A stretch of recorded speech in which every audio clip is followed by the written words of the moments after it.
Restoring Men in History. So we pulled some clips for freedom from the hour 23-minute interview with Peter McCormick and Whitney Webb. This is a different Whitney Webb one than the other one. She's for freedom. We're for freedom. It's important for you to men to know you have to be interested in politics history to protect your businesses, to build businesses, to do things as men, and to lead as men. As always, we restore men. We believe the men need to be the leaders and restore freedom. Now, she's done a fantastic interview. She addresses some of the concerns that we agree with, that we've talked about, so we're going to go through these. If you like our message, please like, comment, and subscribe. Thank you. We would appreciate it. So let's go to clip one. Absolutely. Well, I think the easiest way to reach people in that sense is to be like, are you aware that bankers lie and engage in illegal activity to expand their money and power, right? Are you aware that those same bankers, like, or, CEOs or whoever are the bulk of donations to politicians and own the political parties? Would they use that leverage to get what they want policy-wise? I mean, you have to build off of that to stuff that like people sort of are aware of, and then be like, well, the fact that these guys have never been held accountable for anything, what do you think they're going to do after decades and decades of no accountability and brazen criminality? How far do you think they'll take it? Right. And that's how you can sort of get some people. But obviously there's going to be people, who are resistant to seeing things for the way they are, because, some people just, for whatever reason, feel too uncomfortable engaging with reality sometimes. They don't want to face the fact that, the government and corporations are like extremely, doing insane illegal stuff that's killing people, or stealing insane amounts of money from people and ruining people's lives, because they're like, well, I can't do anything to change that. And I don't necessarily think that's true, but some people interpret it that way, and they're like, I'm better off not engaging with this. And they prefer to stick their head in the sand, so to speak. So here's what we can't do as men. She talks about sticking your head in the sand. Not only can you men not stick your head in the sand, we've got to pull others up out of the sand that can be pulled up. It's our job to lead. It's our job to restore the nation. And you have to have a nation with borders. And I encounter this all the time. I don't want to hear about it. Oh, I'm not into politics, not into history. Here's the thing, man. We have to lead and get us out of this mess. It's not going to come from DC. It's not going to come from Silicon Valley. We're the solution. You men are the solution. They've beaten you down.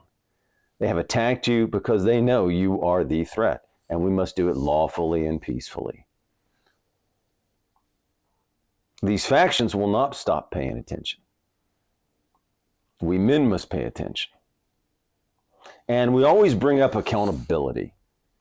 Who has been held to accountable for 2008, which created a mess for a lot of men, right, and women, the whole country, Wall Street.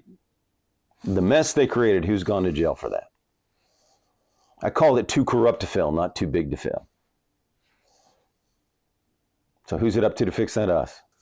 They don't want to go up against men who love freedom and the Constitution and understand what's going on, understand their unalienable rights, who understand the need for limited government and freedom.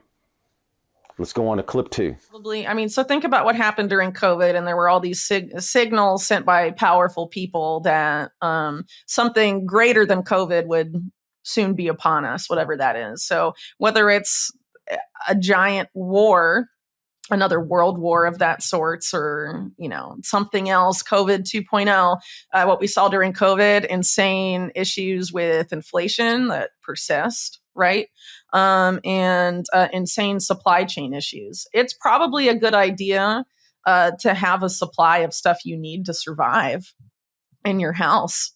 I mean, for X number of days, weeks, months, whatever. I mean, that's different for every person, but it's definitely not, it's definitely not a bad idea. And I don't think it's a tinfoil hat thing to say like, oh, I'd like to be able to feed my family if they close all the grocery store. I mean, we sort of saw with COVID, like how insane it was. I mean, I live in Chile, in South America. And there, when COVID started, there was some insane stuff there where you had to like show papers to get into grocery stores and stuff for a time. Like that could come back, it's not as crazy now as it might have been like 4 or 5 years ago to talk about. Right. We never want to forget these big organizations, the United Nations, the WHO, their narratives. And what happened? The WEF. UN, all these organizations that drove these narratives, that tried to take away your freedom, that pushed together in concert, right? Push that strong narrative, good advice to be prepared so that it doesn't happen again. So if you can be, you men are prepared to take care of yourself, your families, whatever. If you can be, it's difficult, right? They've created inflation, so it's hard to save any money, right? They did that on purpose. The powers that be created this inflation, right? Most people don't have $1,000 in savings. That's because the government has been completely irresponsible and spent, what, $35 trillion and driven up inflation. And another reason we must protect American sovereignty, to not be determined or told what to do by these organizations, or told, imagine you're in Kansas and you're told what to do with your health from the WHO, and they try to create a mandate that you wear a mask and take a jab everywhere. No, thank you. We have a constitution. America is sovereign, and we will retain and maintain that sovereignty. We need to have a nation with borders and follow the Constitution. That's why the U.S. Constitution is so important, and you men are so important, because you men have to protect the Constitution, and then the Constitution can protect you. You got to have good men of virtue in charge. Let's go to clip 3. If you consider just like the massive amount of wealth transfer that's happened in the past 20 years to like the people at the very top, obviously, well, I think it's obvious, but I mean, that can't all have been because of incompetence, you know? And more has come out, like with COVID too, like, you know, the safe and effective stuff about the vaccines. And I mean, a lot of people in alternative media knew it was experimental and that there wasn't enough testing and stuff, and they were censored. And then the stuff was forced on people through mandates and things like that. Like, was that incompetence? You know, I mean, they knew then what a lot of people in alternative media knew then, they being, you know, the people in charge, and they still put it through anyway. And now there's like, they're acting like it didn't happen, you know? So massive wealth transference. I never bought it was incompetence. I believe the powers behind these people are highly intelligent, and they're driving this. Rockefeller Foundation had the plan up. So look, I don't think it was incompetence. You may see some incompetent government actors who can't articulate their ideas well, but behind them, I believe there's a highly intelligent, different factions, right? They're not all unified, competing for power and driving, though, for the same rule, the same global world government, the same amount of power and control. So they can push in the same ways toward the same narratives. But look what happened. What did they shut down? The small businesses. Why would you do that if you're really afraid? We've talked about this. I'm not going to go into it big time. But Amazon, Walmart stayed open, right? The big boys. And you had to shut down your little cigar shop or your little store and push everybody in together. But it was to keep you 6 feet apart, right? So none of it, we know it was a plan because none of it made sense. Wear a mask to the table and take it off, right? So not incompetence, I don't think. I think it was a plan. I think they carried it out, executed, and tried it so they can go bigger next time. Safe and effective vaccines, jabs, mandates. Push that world narrative for you to stay home. You gave up life, and never forget that, because of these organizations. You gave up seeing your friends, proms, whatever you gave up, basketball games that you were to play in. Look, so it was an attack on your freedom, an attack on your life. Let's never forget it. They'll do it again. How much poorer were you after the event than before? How much did government cost you of your life and your life moments that you can never get back, right? You can never go back through high school or college again with what they took away. Don't forget who did it. The government bureaucrats, the governments, the organizations, the UN, the WHO, all these organizations did it in that singular narrative. Silicon Valley, remember the censoring that went on all the tech companies? Now, what would your life have been like if that had not happened? Let's just don't let it happen again. The lesson is to learn and never comply again like that to illegal and unconstitutional orders, mandates. Let's take clip 4. Yeah, because they're trying to put AI in charge of the internet, and not just in charge of censoring what's on the internet, but also having AI make the lion's share of online content. So supposedly by 2025, generative AI like ChatGPT is going to produce like 96 or something percent of everything you read online, which means their mainstream media journalists are going to be like completely replaced by them. I think there have been some magazines that have been caught using ChatGPT to write their stories already. I think Sports Illustrated was one. But Wow. only going to get crazier. And so when you have AI both like producing and then curating, i.e. censoring, everything, then AI dominates the information environment, and whoever programs AI and stipulates like what information is okay and who isn't has like unprecedented control.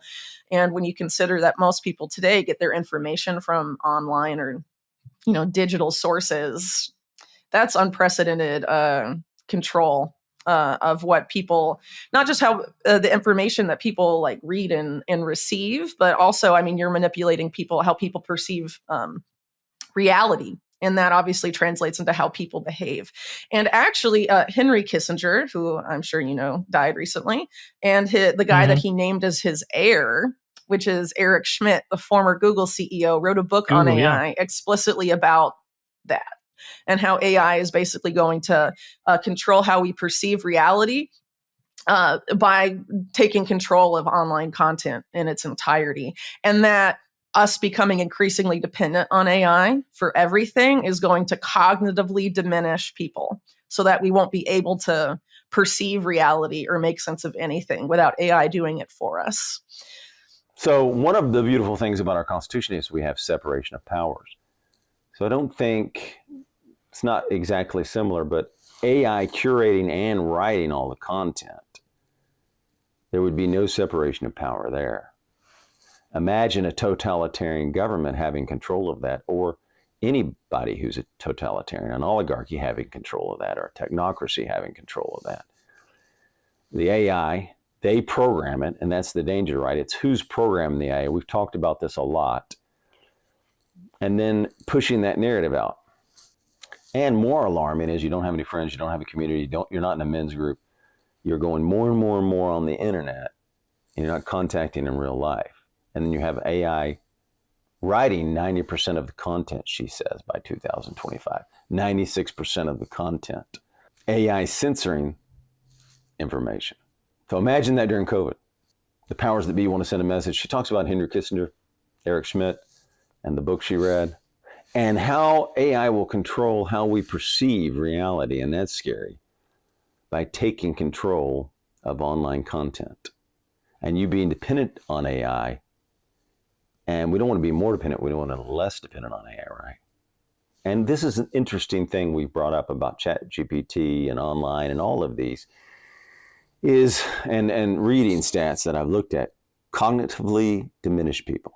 Cognitively diminished people. We want you men to be strong and great thinkers. That's why we do the monthly groups. We bring them in the groups. We talk for 6-8 hours about ideas, the Constitution, history. We do readings to develop the mind, not diminish it. They're trying to diminish your mind. And it's much easier for totalitarians to control people who can't think, right? Readings down, comprehension's down. I've seen the stats. It actually even decreased further during COVID, which there was an opportunity to go up because people had time at home, but it actually decreased according to some of the studies I've read. So imagine that, though, not being able to perceive reality. That should concern and scare us all, without AI doing it for you. Now, common sense is, if we don't develop thinking skills and other skills, reading skills, comprehension skills as men, it'd be more difficult to think and lead, making you what? Slaves. And this is another fear. She talks about data knowing so much about you. Says it knows us better than ourselves. That's scary, right? Using that to manipulate you. So they did it during COVID. It's not a conspiracy theory. How much censoring was going on during COVID? The Schmidt-Kissinger book has AI running government. Again, we the people and the states run government in America. We have a constitution. The government is our servant. This is why we must get back and restore the Constitution and follow it. No way do we want AI running government. Absolutely not. We the people and the states run America, and it's under federalism. The federal government must just be a limited government. We need to actually get them out of their unenumerated powers, right? They should only be allowed to use their enumerated powers. Right now, they're way beyond. So we need to curtail that.